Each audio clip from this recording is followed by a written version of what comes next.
só porque tenho a companhia do Miro, que escreveu esse livro muito importante, mas também porque estou na companhia dos responsáveis pelo Vermelho.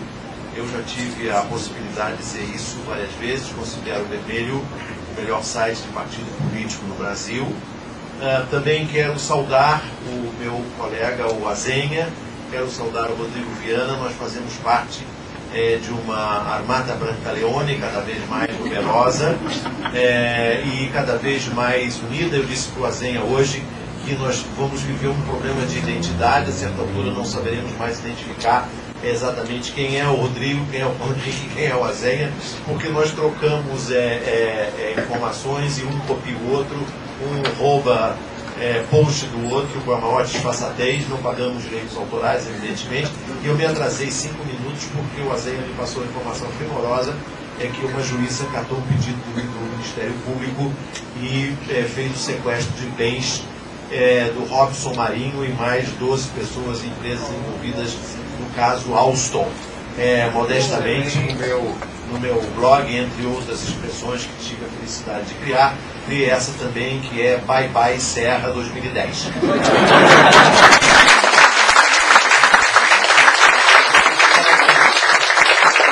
Vamos botar lá sequestro de bens dos envolvidos no caso Alstom, subtítulo Bye Bye Serra 2010. Gostaria também de informar a vocês em primeira mão, ainda não tive a possibilidade de botar isso no ar, porque tive no Rio nos últimos 2 dias fazendo 2 reportagens para a TV Record, que a partir de agora usarei com muita frequência associada à expressão PIC, que tive a honra de vulgarizar e divulgar, porque na verdade essa expressão, o autor dessa expressão é o deputado Fernando Ferro, do PT de Pernambuco, que se referiu ao PIG, o Partido da Imprensa Golpista, quando o nobre jornalista Ali Camel, que colabora, nós observamos outro dia, uma notícia na Folha de São Paulo, que depois que o Ali Camel foi dirigir o jornalismo da Globo, começou a cair a audiência do Jornal Nacional. E eu disse que ele tem 3 objetivos na vida, que derrubar o Lula, derrubar a Dilma e derrubar a audiência do Jornal Nacional. O primeiro já começou a realizar. E o Ali Camel inventou uma coletânea, um livro, em que o Ministério da Educação teria aparentemente fomentado uma revolução social, e aquilo era falso. E aí então o Fernando Ferro criou a expressão PIG, Partido da Imprensa Golpista, da qual me apropriei. Avisei ele, eu vou me apropriar da sua expressão e passarei a usar. A partir de agora passarei a usar também a expressão PUM do PIG. PUM do PIG é uma contribuição de um leitor do Conversa Fiada, um amigo navegante, que criou a expressão, o Programa Unificado da Mídia. Por exemplo, no momento, o Programa Unificado da Mídia é dizer que, por causa da inépcia e ineficácia do governo Lula, o Brasil será dizimado pela gripe suína, que, como se sabe, é uma gripe difundida pela Rede Globo. Então, o PUM do PIG, no momento, é a gripe suína. O outro PUM do PIG, no momento, é o derrubar o Sarney, sobre o qual, aliás, já expus as minhas ideias. Logo que começou a crise, eu fiz um post modesto dizendo: o PIG descobriu que o Sarney é o Sarney. E agora querem derrubar o Sarney, para com isso derrubar o presidente Lula, entregar a presidência do Senado ao Marconi Perillo, que aparentemente incorreu em todos os crimes previstos na legislação eleitoral. Todos os capítulos ele está lá devidamente representado. Entregar a presidência da República ao Marconi Perillo, aí o PSDB afasta rapidamente o Marconi Perillo sem nenhuma vergonha.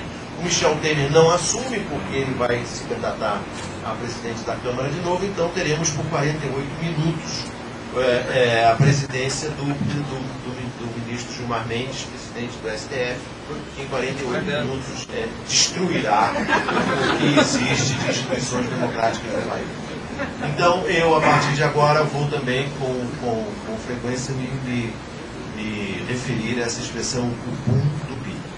Eu digo também que eu, a Zenha e o Rodrigo fazemos parte, queria incluir aqui o nosso amigo Luiz Nassif, fazemos parte de uma Armata Branca Leone, mas não é verdade. Nós fazemos parte de uma comunidade cada vez maior, uma comunidade cada vez mais espalhada pelo país.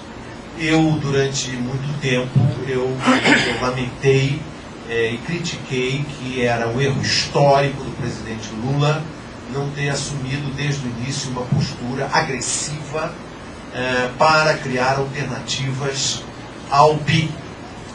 Eu tenho a impressão de que o presidente Lula, desde o início, inspirado talvez na experiência de Getúlio Vargas, de João Goulart, de Salvador Allende, o presidente Lula tem adotado a estratégia de conviver com o PIG e, de certa maneira, charmar o PIG.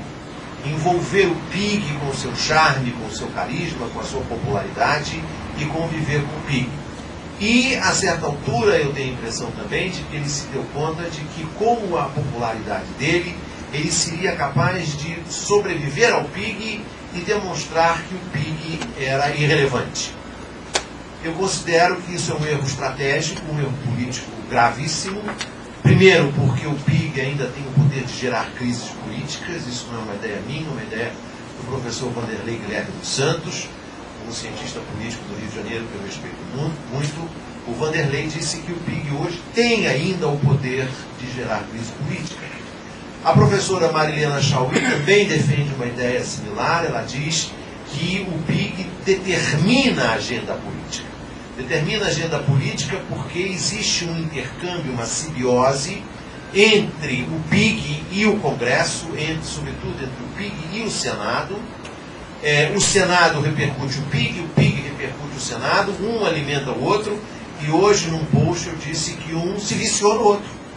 Preciso ir a uma clínica de reabilitação, de droga, porque um é viciado no outro. O PIG não vive sem o Congresso, sem o Senado, e o Senado não vive sem o PIG.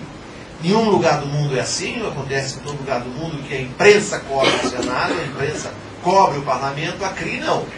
Ontem nós vimos no Jornal Nacional o senador Winkler, o senador Arthur Vigílio, a quem eu tenho o prazer de chamar de Arthur Vigílio Cardoso, porque na verdade ele é filho, não do Arthur Vigílio, que foi um homem político sério no Maranhão, no Amazonas, mas o Caíde deve ser um dos filhos bastardos do Fernando Henrique, Arthur Vigílio Cardoso.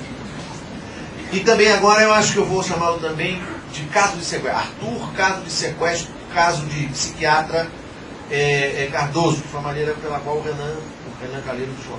Arthur, abre aspas, caso de psiquiatra Cardoso. Acho que é mais apropriado. Ontem o Arthur, caso de psiquiatra Cardoso, no Jornal Nacional aparece compulsando os recortes do PIG antes de subir a tribuna. Quer dizer, ele não tem nada próprio, ele não tem nenhum argumento de si. Ele, na verdade, ele é um ventríloco. E essa é uma situação extremamente peculiar para a qual o Miro chama atenção, que é a singularidade de que em nenhum lugar do mundo, em nenhum lugar das Américas, existe uma concentração da mídia como aqui no Brasil.